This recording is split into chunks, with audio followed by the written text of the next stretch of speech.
etteeka lyakka oluvannyuma lwa Fathu Makka nga Nabbi sallallahu alaihi wasallam amaze okweddiza ekibuga ky'e Makka mu mwaka ogw'omunaana era nga hijja emaze okulaalibwa. Niyo omwaka ogwo Nabbi sallallahu alaihi wasallam tiyagenda kukola hijja kubanga bamushirikuuna baali bakyaliko, n'atuma basahaba ne bagenda ne bakola hijja basooke bagobewo bamushirikuuna Nabbi agenda okujja nga tebaliyo.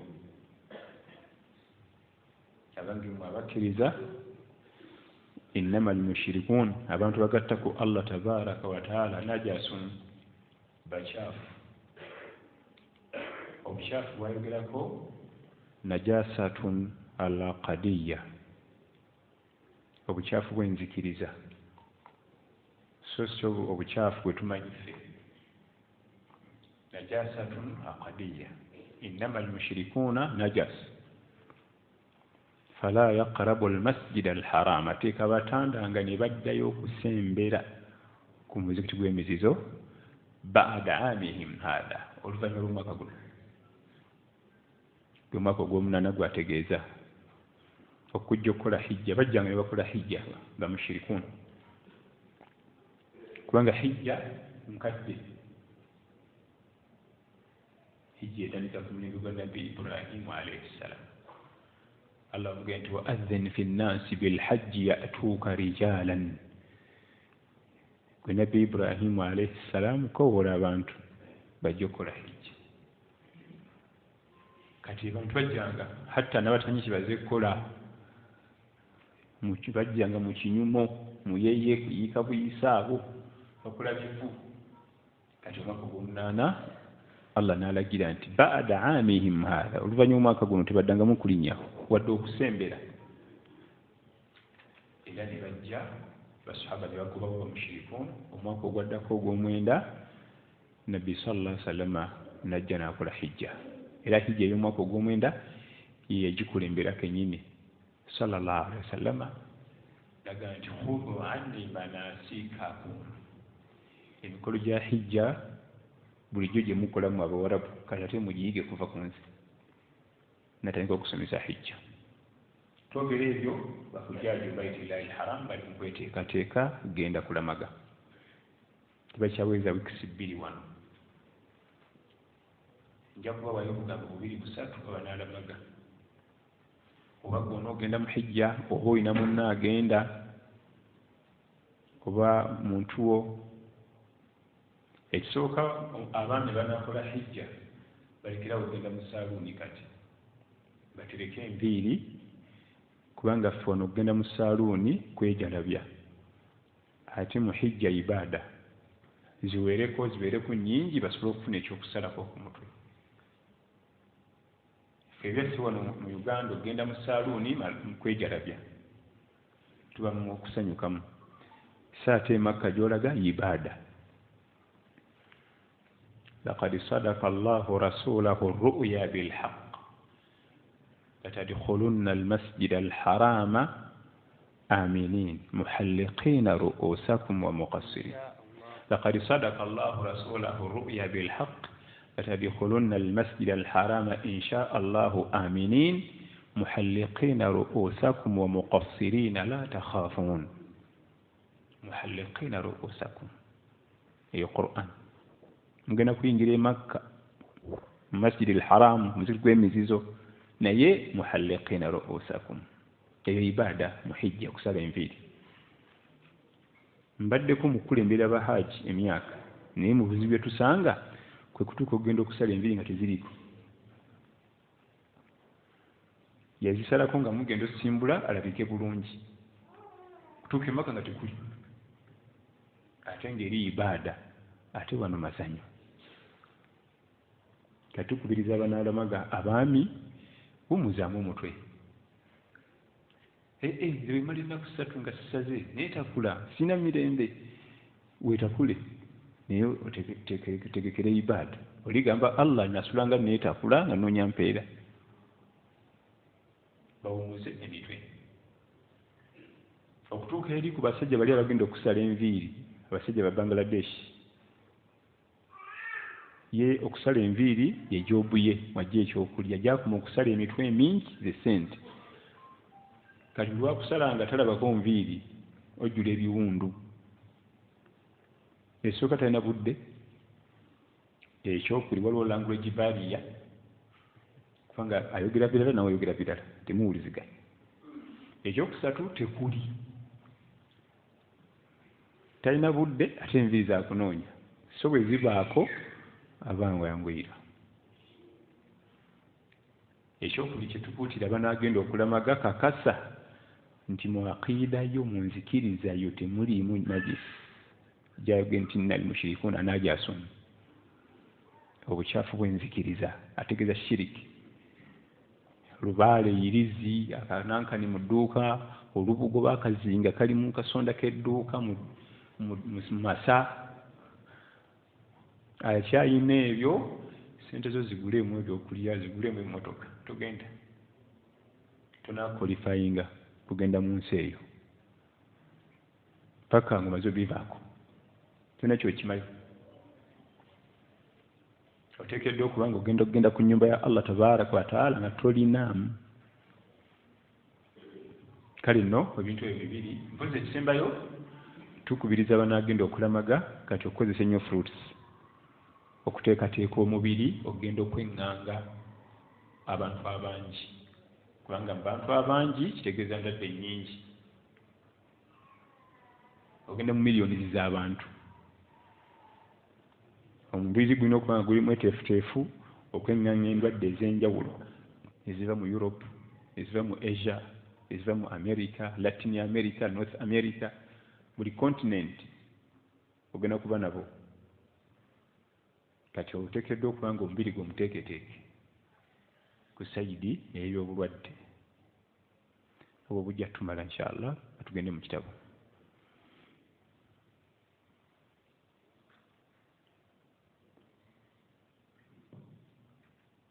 بسم الله الرحمن الرحيم وعن ابن عباس رضي الله عنهما أن جارية بكرا دايكو حديث ديما بيقى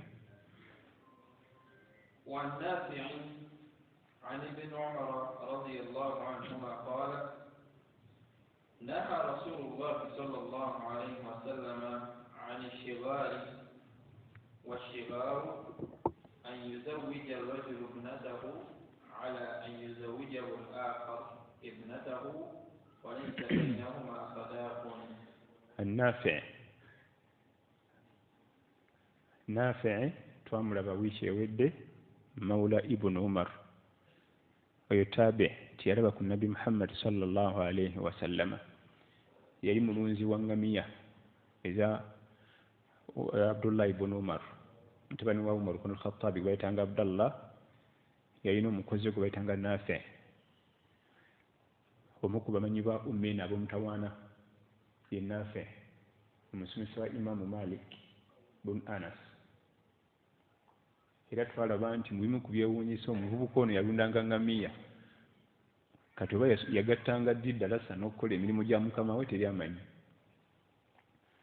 era tuyigamu nti omukozesa olwabeera omulungi eri omukozi we ate omukwano guba mungi yamusomako yiri naffe n'atusomesa Annaafi bamubulamu n'omuzikiti e Makka eyo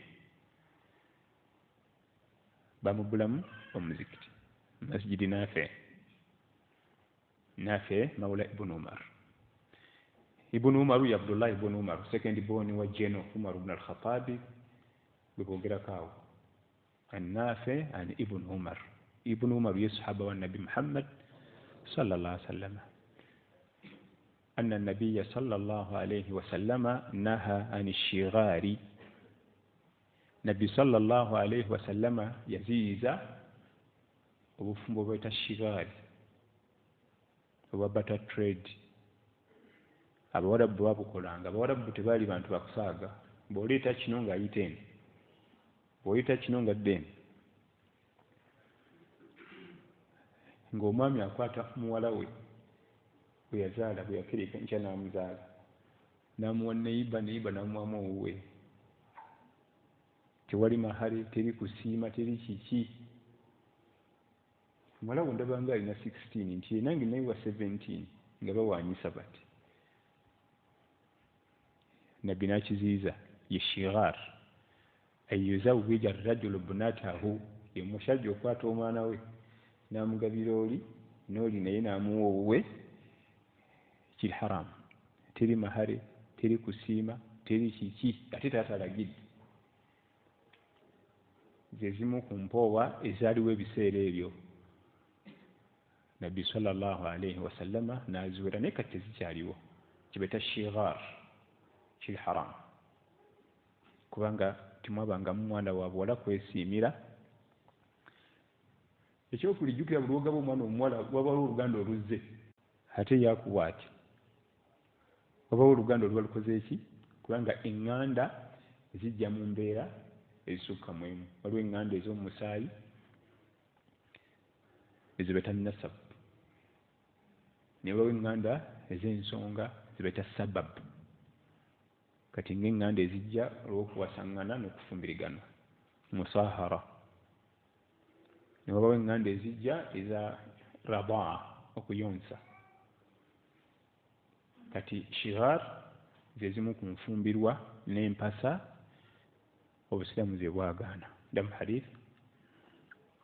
وعن نافع عن ابن عمر رضي الله عنهما قال نهى رسول الله صلى الله عليه وسلم عن الشغار، والشغار أن يزوج الرجل ابنته على أن يزوجه الآخر ابنته وليس بينهما صداق. وليس بينهما صداق. الصداق جماهري. صداق دنيا ممن جماهري. وليس بقى المهر أمهري، وليس الصداقة نمن يمل جم القرآن فانكحوهن بإذن أهلهن وآتوهن أجورهن.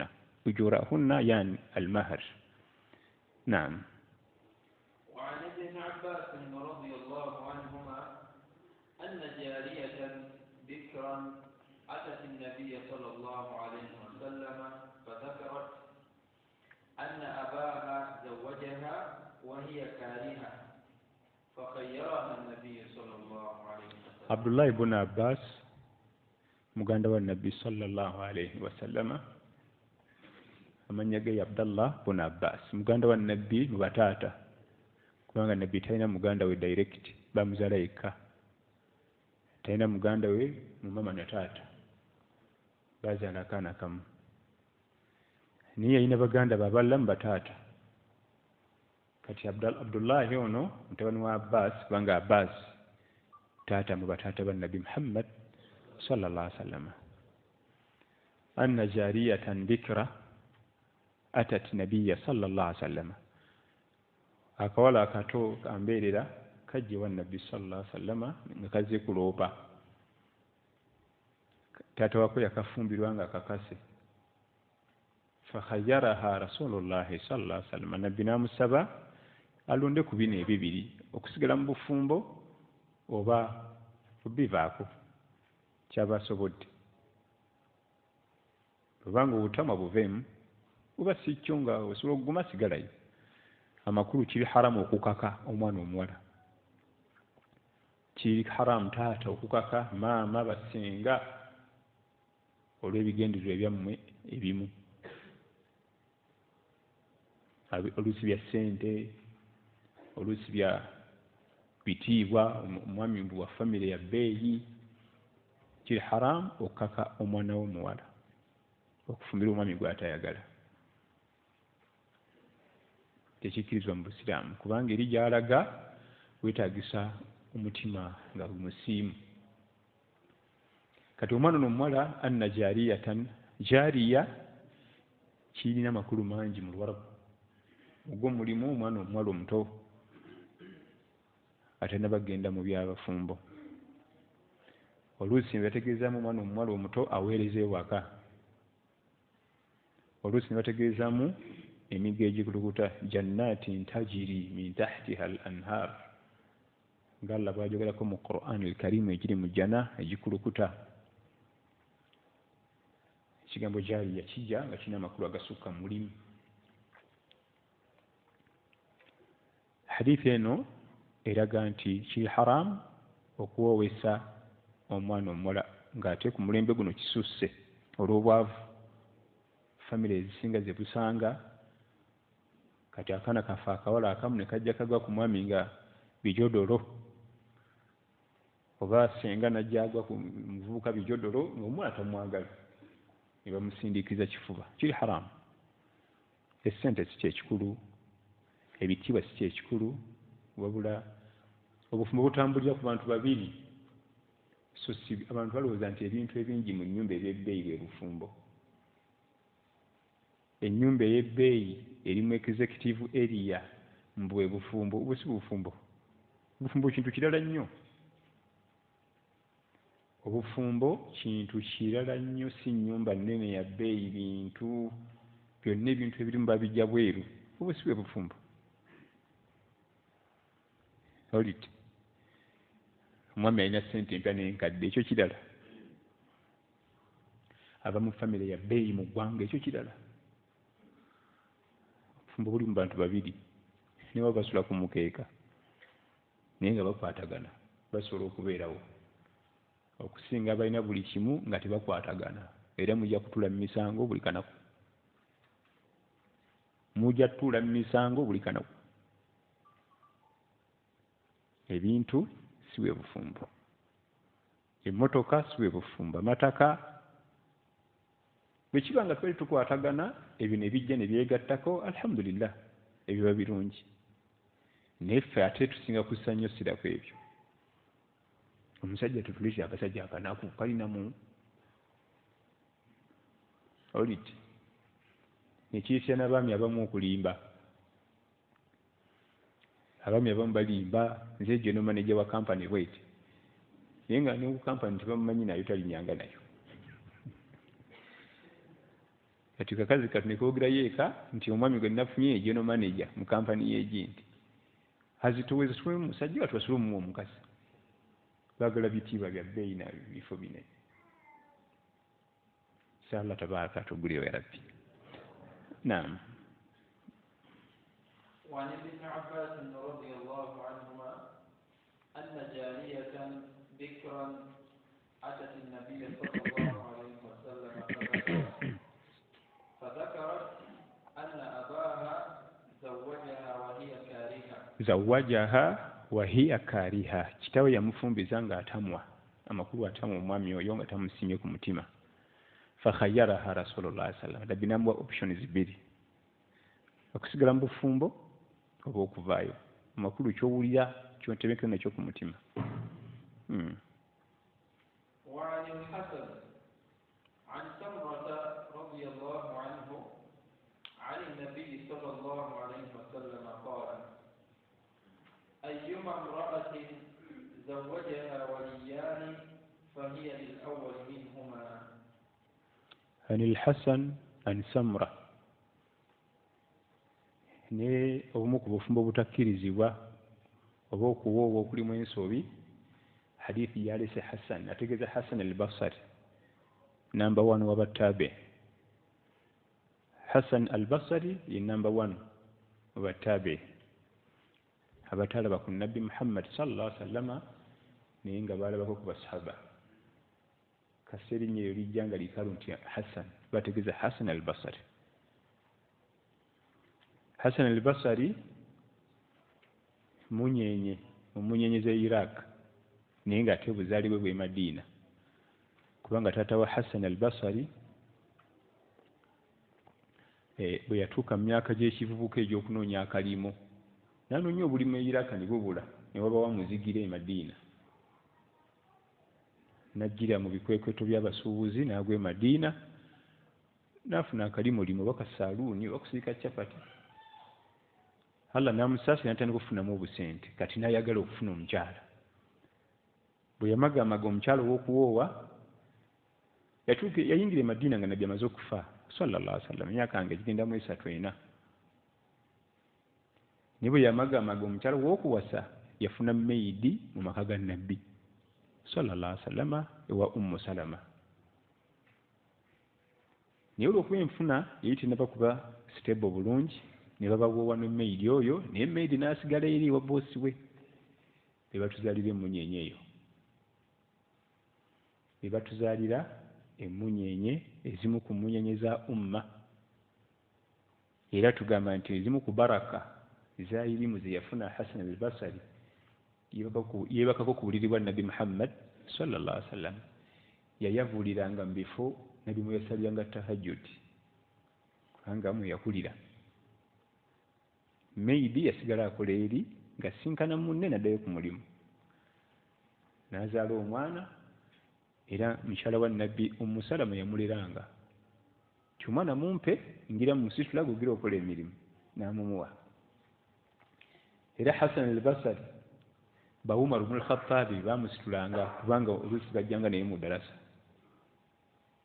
kibebe ekirungi basitula n'afuna baraka za irimu y'omu ku battaabe abatanyenyezebwa nga ayogedde ekigambo mu umma muno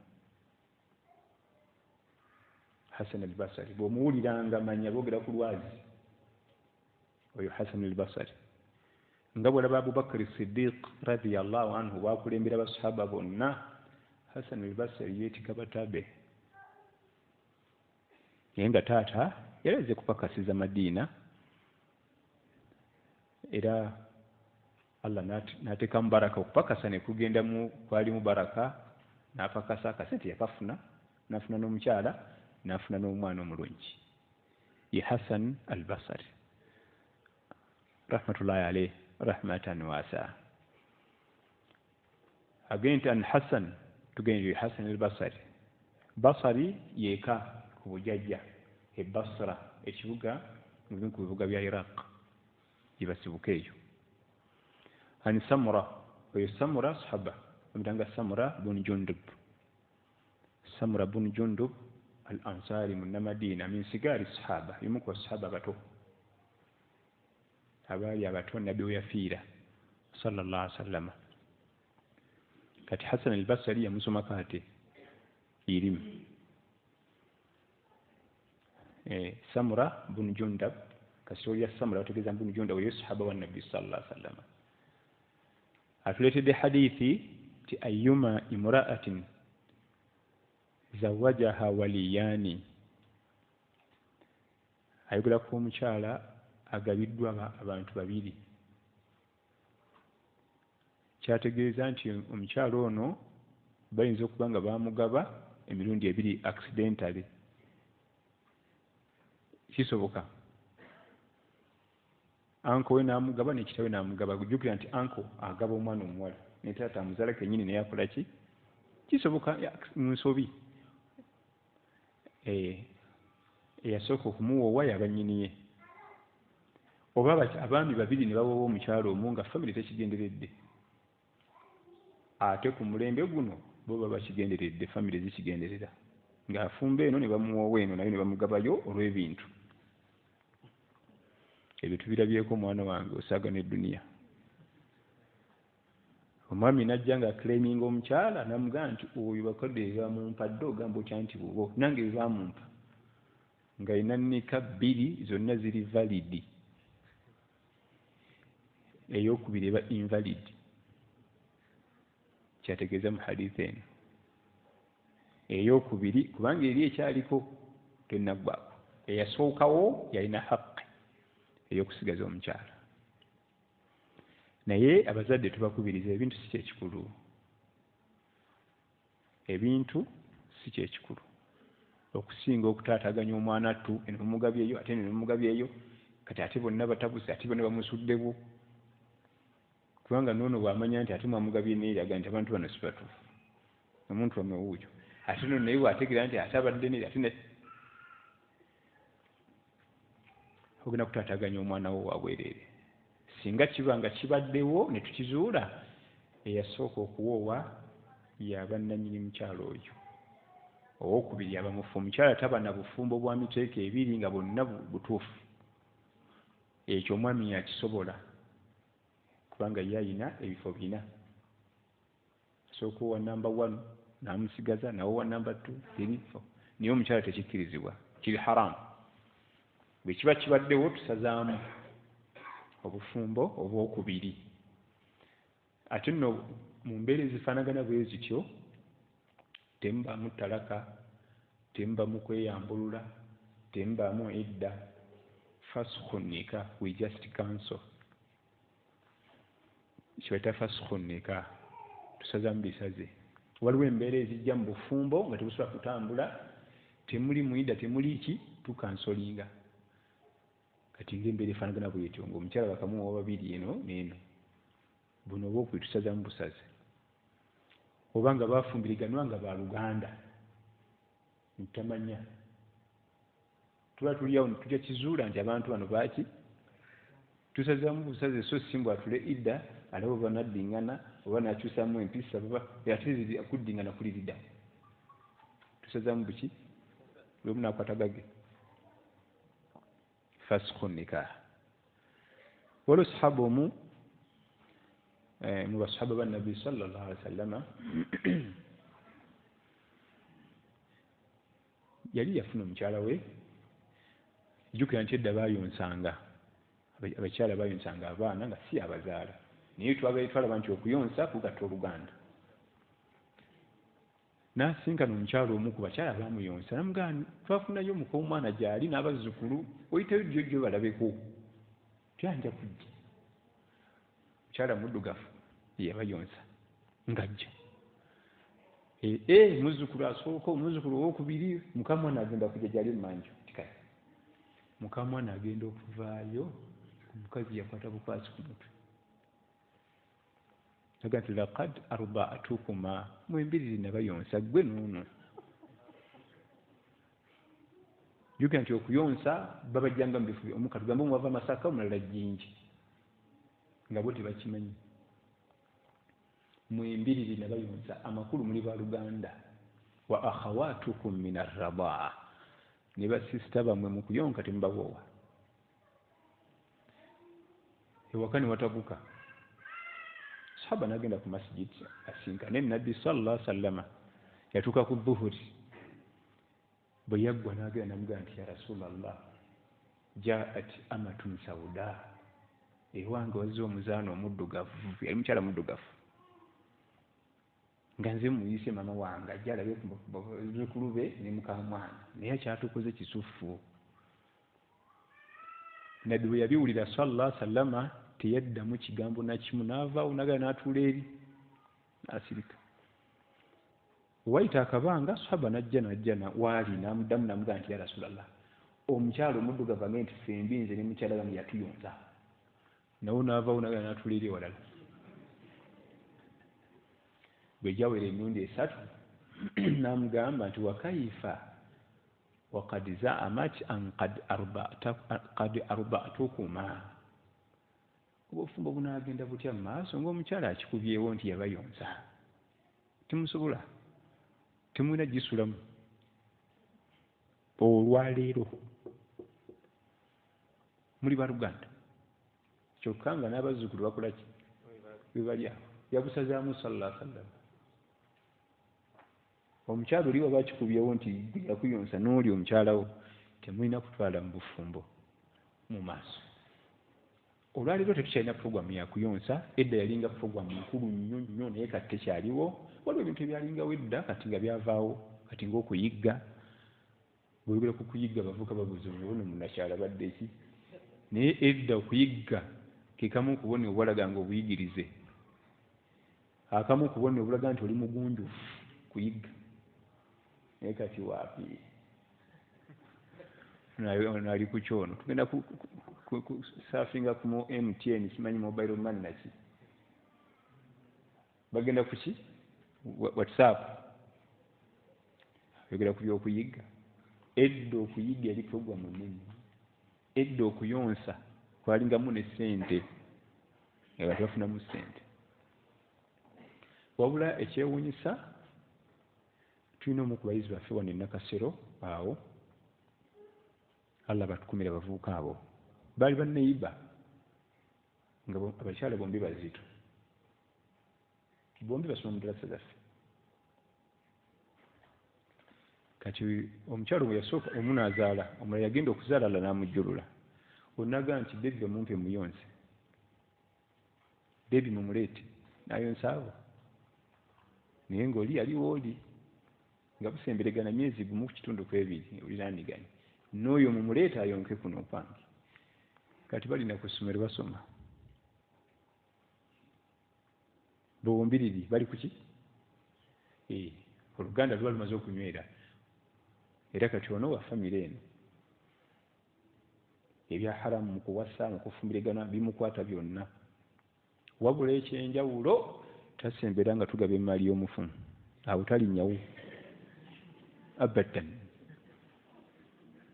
ebisigadde oluganda lumukwata naye mu kugaba emaali y'omufu tasembera wadde simoni ate awo shariya muteekawa wabbali naam وعن الحسن عن سمرة رضي الله عنه الحسن تجمع حسن البصري سمرة بن جندب الأنصاري رضي الله عنه عن النبي صلى الله عليه وسلم قال أيما امرأة زوجها وليان فهي للأول منهما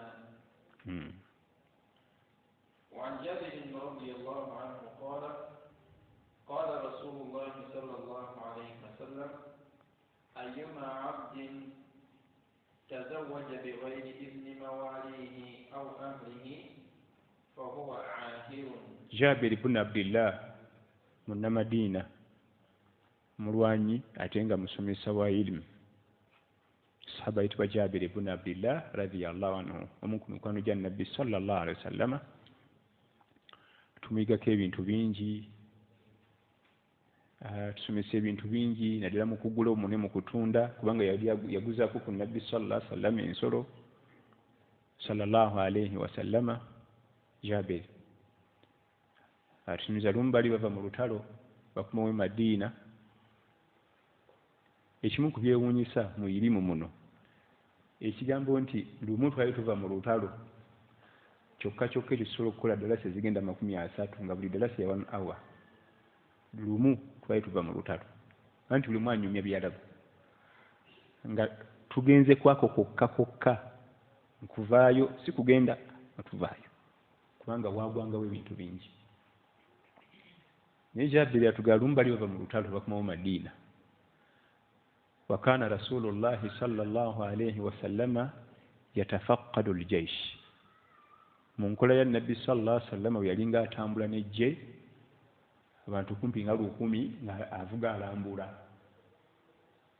avugira ku maaso navugira ke mabega alabya bimebega bali batya navugira ku mbuka wakati navugira ko kujjo agenda akebera ku bantu be so si kubeereyo mu maaso yatafaqad aljaysh alambula naye ng'ensolo ezidduka sitooza nti alambula batudde wamu ensolo zidduka kati najja asanga Jabiri ng'ensolo ye yeesudde emabega ekibengeriza ekinene nga yali bajja eri mabega n'agenda waali n'ambuuza kiki ng'ensolo ya Jabiri yali erabika nti ye tekyasobola peesi yali nkulu mu myaka nga emisinde gikyuse n'etandika okukendeera n'ambuuza obadde eki nti ensolo yange tekyasobola peesi eri naye kasita tugendaka wenaatuukira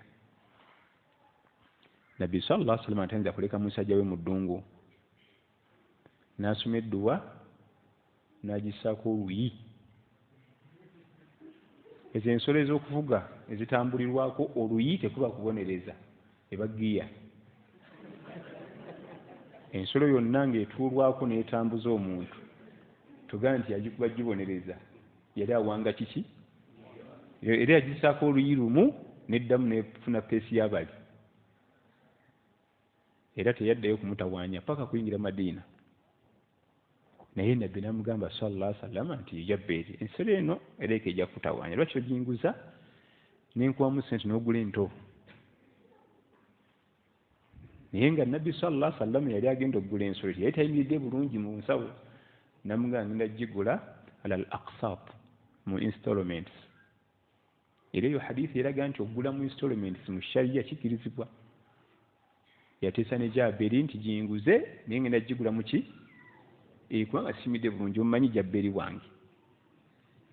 Jaberi ne bakkiriziganya ne ssente meka osasulako meka okusooka kale olwatuuka e Madiina Jaberi bun Abdillah radiyallahu anhu n'atwala ensolo mu maka ga Nabbi sallallahu alaihi wasallam n'agiteeka awo. Nayingira mu nnyumba n'amugamba nti ya Rasulallah ensolo ngitaddeyo mu parking essente zange. N'atuma omu ku bakozi be ne balita ssente zonna ne bazimuwa. Bali bateesezza mu installments naye Nabbi sallallahu alaihi wasallam agenda okutuuka ewaka nga waliwo akantu akawera n'amusasula zonna. Aba afuluma ng'agenda n'amuyita n'amugamba nti n'ensolo eyo genda nayo. N'ensolo eyo gikole ki? Gitwale. Zino zikuyamba okugulayo endala envubuka naye ekugase. Kubanga Nabbi sallallahu alaihi wasallam yali mukulembeze ow'ekisa eky'amaanyi eri baakulembera era ng'abaagaliza. Ate ffe abatukulembera batunyunyunta buki? Bunyuunyunsi. Ssente azimuwadde ate n'ensolo gy'abadde aguze naye agikoze eki? Byonna bitwale. Bw'onooba ng'olina bbiri nakyo kirungi. Eno ebeere ewaka eri onoogivuga. Oba onoogitunda nayo n'ofunamu ne ssente endala. Hadithi ejja mu Kitaabul Buyuu, ekitabo ekyogera ku by'okutunda n'okugula ng'erimu ahkaamu amateeka. Jabiri gy'atunyumiza bwe bali bakomawo nga bava mu lutalo. Jabiri aliko ebyokuyiga bingi tetuyinza bimalayo naye akantu ako kakulu nnyo mu bintu by'okugula n'okutunda. Mu hadithi eno ayogera ku embeera ezaabeerangawo mu baddu n'abazaana. Edda twalina ey'abaslave. Omuddu n'omuzaana tebakkirizibwanga kufumbiriganwa oba kuwoowa oba kufumbirwa nga boosi tamanyi. Kubanga abaddu n'abazaana embeera teyabanga nnungi. Era kyobulaba mu mateeka g'Obusiraamu nga bwakajja ebiseera ebyo nga wakyaliwo slavery. Slave yali takakatibwako jjama. So yatulujjama nga temukakatako. Olwaki? Mujja kumukubya emigo gya bwereere. Boosi wa munoonya tamulaba mubadde ngenze ku muzikiti. Mumuleke. Bo nga jjama tebakakatako. N'ababeeranga abakyala nga ne jiribabu tebakakatako bo. Kabeerera bo bw'atyo. Si kumuleetera bizibu. Paka Obusiraamu bwe bwawera ebintu by'obasireevu ebyo ne bibigobera ddala. Kati hadithi ya Jabiri eyogera mu bantu abo singa yawasanga oba n'afumbirwanga mukama we takimanyi fahuwa ahir. Aba ali mu kukola bikolwa ya buseegu. Tegikkirizibwa. Tebakkirizibwanga kuwoowa oba kuwoowebwa nga boosi we tamanyi. Jjukira nti bwe yabeeranga omukyala omuddu omukyala yakolanga emirimu gyonna gy'egyokuba nti muka boosi nagyo ng'agikoleramu. Era n'Obusiraamu bwe tebukinaako buzibu. Obusiraamu bwakkiriza abakyala bana osobola okuba nayo n'abaddu abalanga 30 nga babuwala bali awo tewali buzibu. Boosi si bakyala. Bwekyali kiti bwe kyabya. Naye wabula ky'olina okumanya nti yabanga mwangu wa kugula. Ng'olabira bw'ogamba nti nina muwuka zange 30 oba osaaga. Ekitundu ennyo miliyoni 7. Omuddu yabanga wa bbeeyi nga tagulika. Toluyita olw'okusaaga. Era ky'olaba bwe babanga bamuguze babanga baguze buli kimu. Nga boosi we ne bwakusalako okutu tolina mu security organ gy'oyinza mumulopa ne bamuvunaana eri maali ye. Singa onsanga mu lusuku lwaye nga ntemye ekitooke ompitira poliisi oli muguwa ddalo. Tuli ffenna luno olusuku lwange ekitooke kyange tonjagaza ati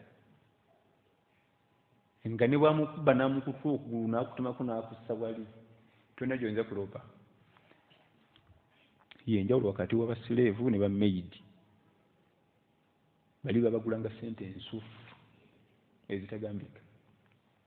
Era abamu babasuubulanga n'ateeka awo okukumiramu maali ye. obuzibu ebijja natundako babiri nasesetula ebizibu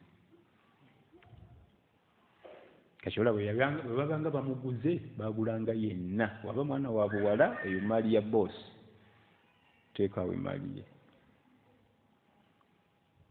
tulifena niyo obusiraamu bwabiwera kubanga byalimu obulyazaamaanya byalimu obukuusa byalimu embeera nga nzibu era bw'ogenda mu basajja kati nga seeka Hudhaifi imamu w'e Madiina abo baseeka Sudais baseeka Shuraim baba baddereeva babavuga naye bwe balabanga obuddu baga nja kwevuga nja kuyita genda amala n'omwezi nga tavuze ku mukama we naye ng'omusala agufuna eri mu gavumenti agenda ovuga olugendo oluwanvu enneebaka ye ebandala awummule bulungi agenda alina essumagira naye musajja atuba mugwako bwe gukumakya nti kati egenda gindi tamanyi bantu babalesa atya tamanyi mugenda kumalayo bbanga ki oyo si slave oyo muntu nga gwe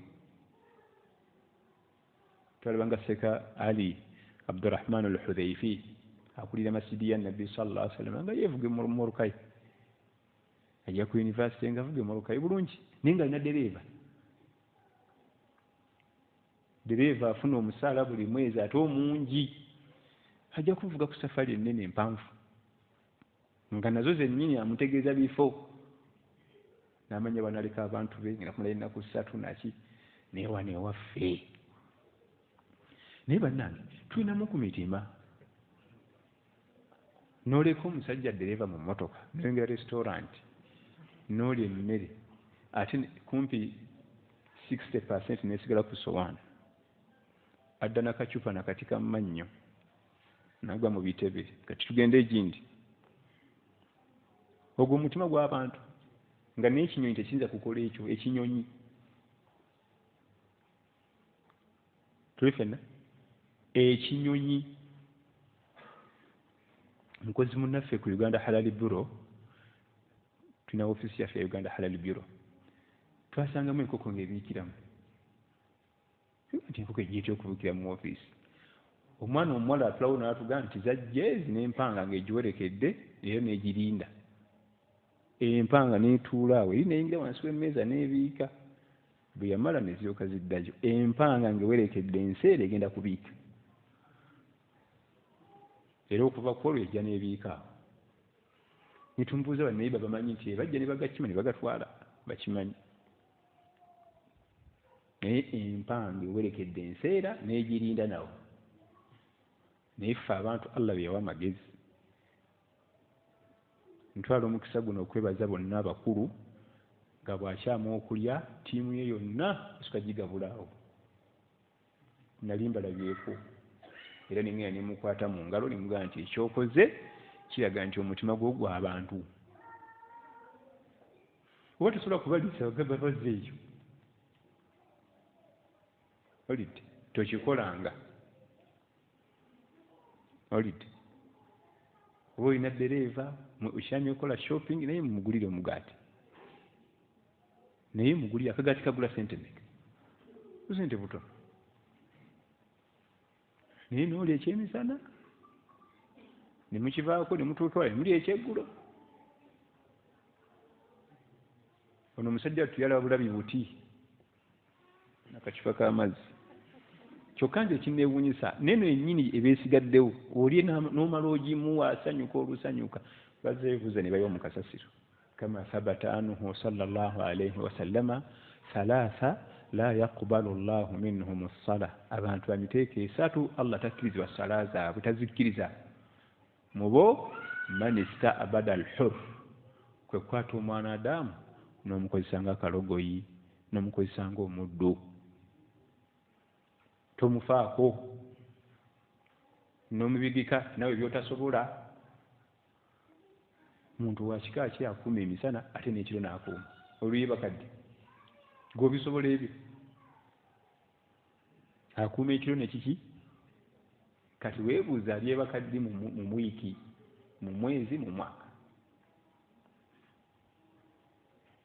nabbi yatugaana sallallahu alaihi wasallama okutuma omukozi wo nawe byotasobola nga nawe kennyini olaba mu buntu ekyo tekiriiyo naye gwe n'okimuweereza okujjako nga byakugukamu naye gwe kennyini we tobisobola n'okuuma ekiro ate n'emisana nga gw'okuuma. Esswala tezikkirizibwa okuddira omwana Adamu n'omukozesa nga akalogoyi. Bamulitanga kashiya kati ye kiriina ye dereeva wa kampani yatwala abaana b'omukulu ku ssomero kyokka omusala akyafuna gwa kashiya ekyo kiri haramu. Bwe tuba twamulitanga kashiya ne twagala omwongera omulimu gwonna twongera omusaala. Kyengeri gy'obeerawo wano nga kashiya osobola okukiriiningamu ku mitwalo giri 10 kati mukwongereko 4.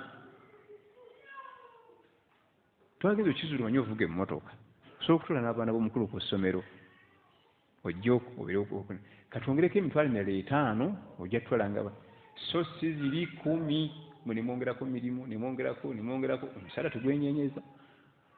Naye singa mwagala omwongerako nemwongera omusaala obusiraamu tebukinako buzibu.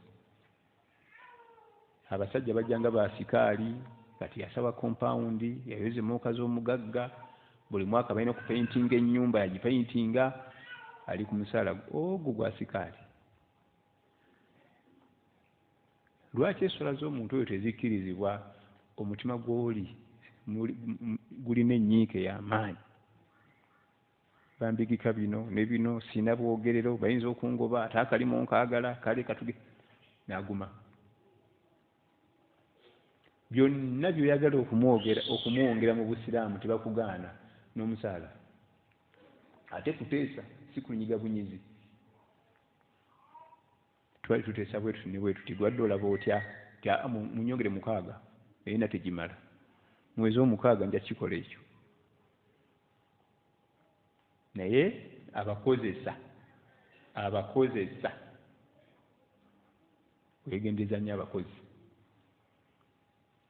kubanga ku kiyama bagenda tufuukira ate omuteero. Naam.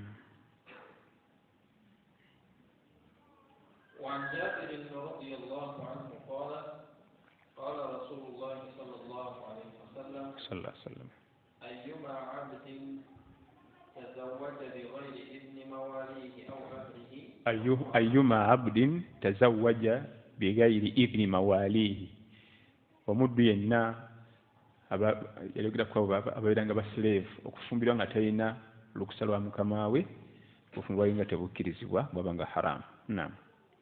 وعن أبي هريرة رضي الله عنه أن النبي صلى الله عليه وسلم قال لا يجمع بين المرأة وعمتها ولا بين المرأة وخالتها. أبي هريرة عبد الرحمن بن صخر منيني خيبر رضي الله عنه السزري خيبر liriraanye Madina liringa Kampala Jinja distance weta Khaybar. Emunyenye eno wesibuka naye mu hadithi eno Nabbi sallallahu alaihi wasallam atulaga ebimu ku bil haram. La yujma'u bayna al-mar'ati wa ammatiha. Tokkizwa kuwa mwana muwala na sengawe. Bw'owa omwana omuwala sengawe aba afuuse haram. Tokkirizibwa. La yujma'u bayna al-mar'ati wa ammatiha. Tekikkirizibwa. Yo Qur'an al-Karim yasooka natulaga omuteeko ogusooka wa an tajma'u bayna al-ukhtayni illa ma qad salaf. Tokkizwa kuwasa basisita babiri kiri haram. Kati azzemu n'aleeta ate mu hadith n'omuteeko omulala guli haram kwe kuwasa omwana omuwala ne sengawe. Then n'okuwasa omwana omuwala ne nnyina. Mu Luganda tubayita bamaama abato. Mu Luganda tubayita bamaama abato. Naye ni muzeeyisheebye n'akusanga okimuyita emigo egibeera awo kubanga edda tebakikkirizanga kiwewula naye mumuyita buyisi maama. Oba oyagala kubaawula ossaako erinnya ti maama Yudaaya ne bategera gw'otegeeza naye n'okateekako nti maama omuto tojja kugirya ani yagaa nti muto. okuza abaana n'empisa kiba kitegeeza omuwewudde tokkirizibwa kuwasa mwana muwala ne nnyina omuto obusiraamu bukigaana ezo enfumbirwa 3 ziri haramu sister ku sister wa antajima'u baina al ukhtayn illa ma qad salaf tekikirizibwa sister ku sister wala yujma'u baina al mar'ati wa ammatiha ogatta omukyala ne ssengawe tekikirizibwa wala baina al mar'ati wa khalatiha n'okumugatta ne maama we omuto khala ebukojja maama omuto lwaki obusiraamu bukigaana famire ogenda gitabula famire egenda kujja mu cliks waliwo tiimu Mariam obeerawo ne tiimu Hafisa kati bwe basinkanye eryantonde mu kyalo wai sisita wakubbako atya omusajja lwaki wakkiriza kati nga waliwo abali kwono waliwo n'abali kwoli ogenda tutabula famire oluganda lufe ogenda kutta oluganda kubanga obujja bugenda kuba bungi kati nabbi obusiraamu ne bukigaana okugatta ab'eŋŋanda ezo olw'obujja genda mu famire endala obujja bubeere eno neeri so si mu famire emu tekikirizibwa era bwe tukimanyira nti omwana omuwala gw'olina ate ayita oli naye senga oli omulala obwasookawo bwe busigala singa okizuula nti abakyala be ababiri omu ayita munne senga eyasookawo yasigala nangala agende eyasookawo alina haqu sabok eyokusooka kati ebiseera ebisinga ono omugole gwe basinga okwagala sibe kuba yanti ebiseera ebisinga yabamu omutoototomuko olidde obusiraamu bukigaana olw'ensonga y'obujja n'okuyuzaayuza famire egenda kuyiika ate nga okuyunga famire okugatta oluganda kikulirizibwa mu busiraamu والذين يصلون ما أمر الله به أن يوصل ويخشون ربهم ويخافون سوء الحساب abo Allah abayunga enganda Allah ziyalagira okuyunga oluganda kiri wajibu okuyunga oluganda ekyewuunyisa mu bimu kuyunga oluganda temulimu byanzikiriza bwe tuba tuyunga oluganda totunulira byaki byanzikiriza kyawe yesuwa ummatu Muhammad sallallahu alaihi wasallam mwagaza ki tuyunga buyunzi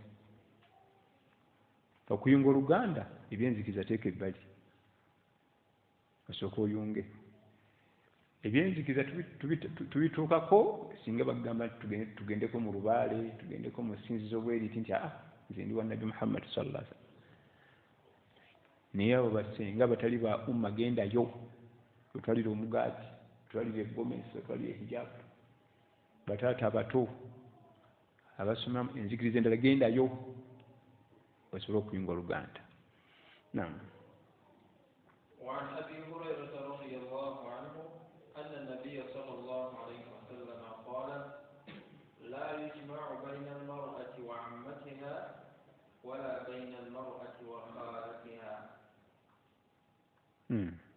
وعن عثمان رضي الله عنه قال قال رسول الله صلى الله عليه وسلم لا ينكح المحرم ولا ينكح. Ano Uthman ategeeza omukunkunavu wa umma Uthman ibn Affan radhiyallahu anhu enzala y'omu Makka omukuba abakulembeze ba umma eno naggaga investor Uthman ibn Affan radhiyallahu anhu nannyini nsonyi omukuba sahaba bali baweebwa ekitiibwa nga ne Nabbi sallallahu alaihi wasallama yalabika nga muwanye ekitiibwa ya Uthman ibn Affan radhiyallahu anhu warda nga ne bamalayika bali bamukwatibwa ensonyi Uthman ibn Affan yali musajja mugagga muvundu hatta n'ebyokusenguka kuva Makka genda Madina teryakosa bugagga bwe okusenguka ebiseera ebisinga kutaataaganya obugagga anti ogenda tuuka e Malawi abadde akalakala n'ekiduuka ekya cosmetics eriwo kyakiri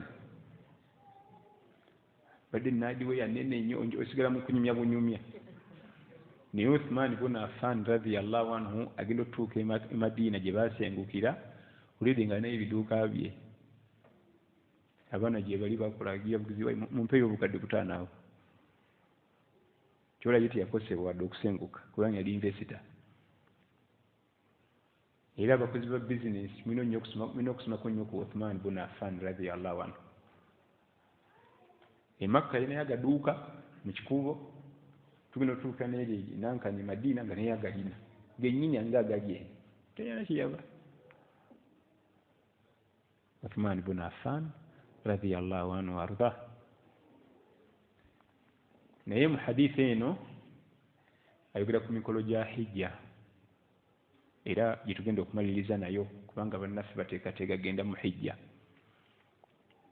ebimu ku byewunzisa mu bulamu bwa hijja ate omubiri guleeta nnyo feelings z'okuwoowa n'okuwoowebwa ekyo simanyi lwaki mu bimu ku birabika ng'oli mikolo gya hijja kwe kufuna embeera eyagala okuwoowa oba okuwoowebwa naye oluvannyuma twagenda okyetegereza nga kalunsambulira ava ku nkula y'eddungu eddungu butonde bwalyo lyatondebwa nga bw'oligendamu ogenda okuweza ennaku 4 ku 5 kirabika ekirungo ekikola omukwano kizimbira ku supiidi nnyo nnyo mu ddungu olw'omusana n'ebbugumu ne desert eyo engeri gyekwokyamu twava wano ogenda okusoma ebuwarabu nga sina na puroguramu ewasa naye twali twakamalayo emyezi 2-3 tukubira bazeeyi mututegekere omukyala nzija kubasa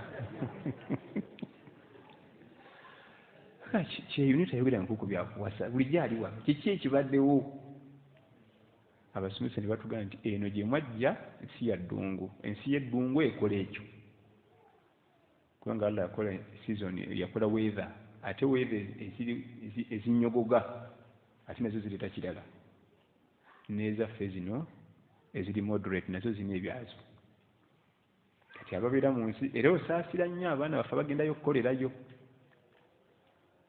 bava wano nga talina buzibu olutuuka eri ebbugumu nga limuyitamu ekirungo ekikola omukwano nga kirinyira ku speed nga message alina ndala mu bwongo kati kyobalaba nabbi n'atulabula omukyala n'agenda okukola hijja genebba oba kitaawo oba brother we olw'ensonga nti kasita oyingira eddungu ogenda okweza ennaku 4 oba mulala emisana guli engeri gye gwokyamu omuntu afaanagana essimu ebadde weddeko omuliro ne bagisa mu masanyalaze olabira ndalikuba bwe riti si bwe likuba naye bwe likuba bwe riti tayimu etuuka nga teyikyadde eno nga limalayo bumazi waliwo kivamu zensi ezo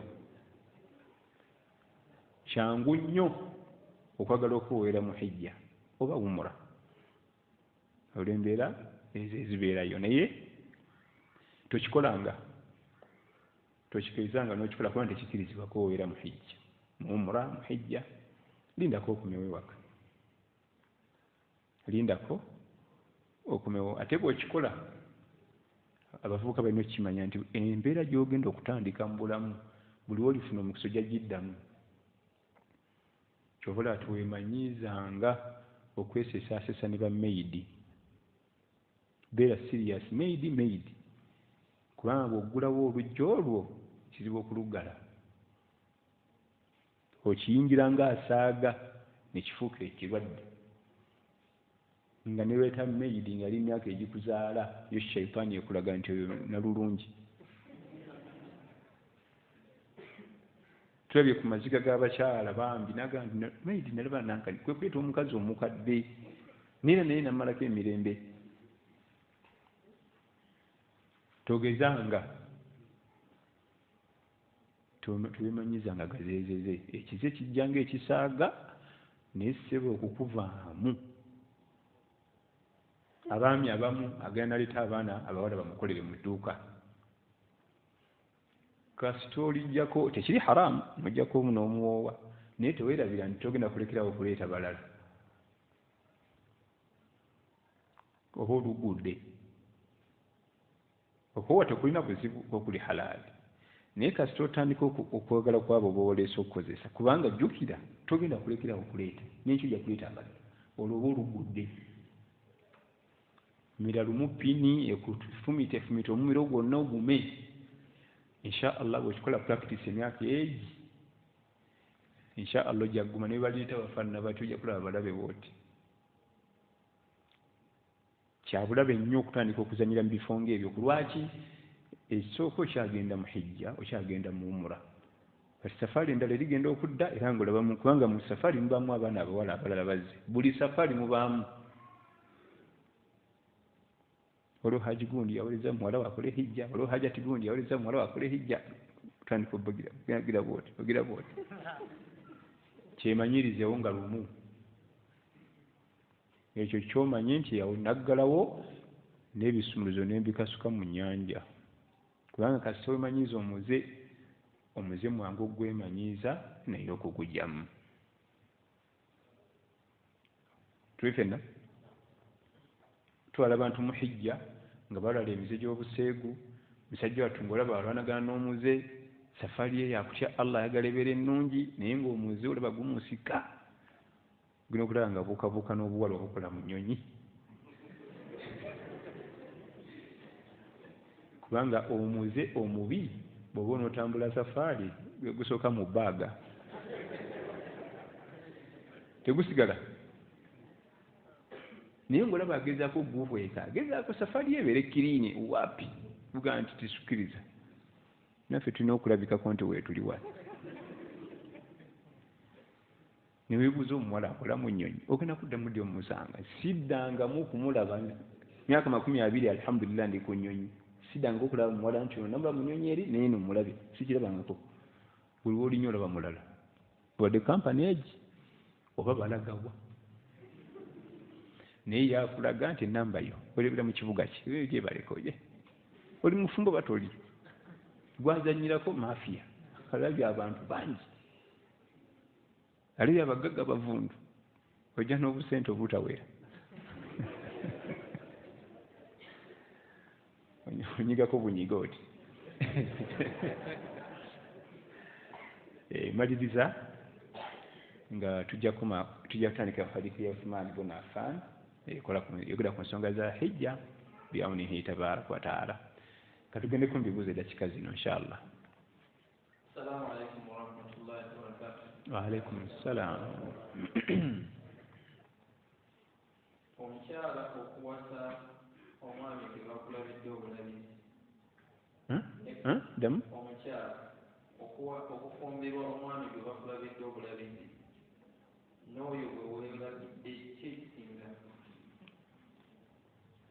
Ekisingako nabbi kyeyayogera sallallahu alaihi wasallama ddiini na mpisa okwerabira oba bamukulabidde si kyekikulu wabula idha jaakum man tardawna diinahu wa khulqahu fazawijuhu nabbi yatugamba sallallahu alaihi wasallama omwami mutunulira ebintu bibiri ddiini mpisa ffe tutunulira byanfuna yazimba wano waffe nga wazimba olina n'emmotoka odigida budigizi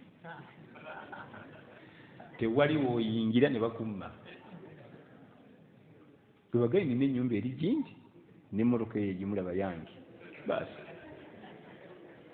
oba tosaala oba oteekamu ecupa yatugamba birala sallallahu alaihi wasallam diini na mpisa si sente si kuzimba si gwe kuba nti gwe omwefunidde oba bakufunidde mufunire genda ku kya nabbi sallallahu alaihi wasallam oba gwe mwefunidde oba bakufunidde mufunire gwe kebeera biri ebya nabbi Muhammad sallallahu alaihi wasallam. Lwaki eddiini n'empisa biteekebwako essira bifuga omwami ono n'atajoga muwala waffe? Eddiini n'empisa bifuga omwami n'atayisa maaso omwana waffe, ate sente awaganyira buwaganyazi. Goza abakazi bambuza abalala nja kufuna abalala sente nina tompita omwavu. Era ebiseera ebisinga aba sente nga tali mu kutya Allah abana dazini y'abakyala naye ono olw'eddiini ate eddiini mukiza okuba neddazi diinahu wa khulqahu diini nampisa oba bamukulabidde oba gwe omwerabidde bwetunulira ebyo sallallahu alaihi wasallam byatugamba. Naam. Omukyala omufumbo afunye olubuto wabweru w'obufumbo nga si lwa bbaawe n'alugyamu alamulwa atya era bbaawe akola atya? Inna lillahi wa inna ilaihi raji'un. Emisango egiri awo ekisooka wakyali obwenzi ate nno obwenzi bw'omu bufumbo bubi kubanga olina omwanadamu gw'olyazaamaanya funa emisango mingi. Omukyala atali mufumbo emisango gy'afuna mu bwenzi ate omukyala omufumbo ye si gy'afuna. Asooka n'afuna ogw'obwenzi n'okulyazaamanya munne gw'alina eka afuna tayimuzi tu n'okulyazaamanya munne gw'alina eka. Awulidde ebiri kati agasseeko okugyamu olubuto egyo esatu gyonna tekuliko guyisibwa mu maaso. Bwegaba mu mateeka ga wano gyonna giba gya madda. Musango gwa madda teguba mwangu gyamaani. Inshallah tusaasire ya Rabbi. Ogutandikirawo famire eyo gigamba oti bageze bakutte bagere wano tewali mateeka ate mwatadde waaki. Awulidde alamulwa atya? Egyo gyonna misango. Ogw'obwenzi okulyazaamanya bba bw'aba n'omwami ennyinyi aba alyazaamanya mukyala weeka si mukyala yekka n'omwami bw'akola obutambuze afuna emisango mingi. Ate nno omwami ajja kukola obutambuze ku mukyala oyo nga naye mufumbo aba alyazaamanyiza bba w'omukyala ono ogw'omusango n'alyazaamanya omukyala ow'eweeka ogw'omusango ate nagwa mu zzambi ly'obwenzi ala lyagaana nagwo musango. Misango gyonna gya naggomola. Abantu oli agenda n'akola omusango awo balwanidde mu kibuga biki n'atuuka mu kkooti ne bamusomera 7 neweebuuza gye givudde 7. Wallahi giba weegiri awo giba weegiri kati gwadde okimanyi nti eyo gyonna agifuna. Obusiraamu bugenda okukusomera gulaba nga akoze ogumu nga giri 4. Olyazamanyiza ono ate naawe. Omukyalo oyo kyalina okukola alina okukola tawuba ezitagambika okulyazaamanya bba ye kennyini okukola tawuba eyo Allah we ogwa mu bwenzi n'oli okugyamu olubuto zonna tawuba ziri awo. Wallahu a'lam. Naam. Assalamu alaikum wa rahmatullahi wa barakatuh, Imam. Alaikum assalam. I appreciate the darasa. Thank you. Thank you for appreciating. Is it normal to lose concentration in marriage? Is it okay to divorce a partner if you no longer feel love? Kiri normal okuluzinga concentration oluusi oba ebiguddewo kubanga life tetambulira ku constant teba constant bwetyo olubeerera. Obufumbo bulinga luguudo luusi musanga kaserengeto ne musanga kasozi ne musanga surface ngeri rough muuka nekubakuba ku binnya ate ne musanga eri smooth.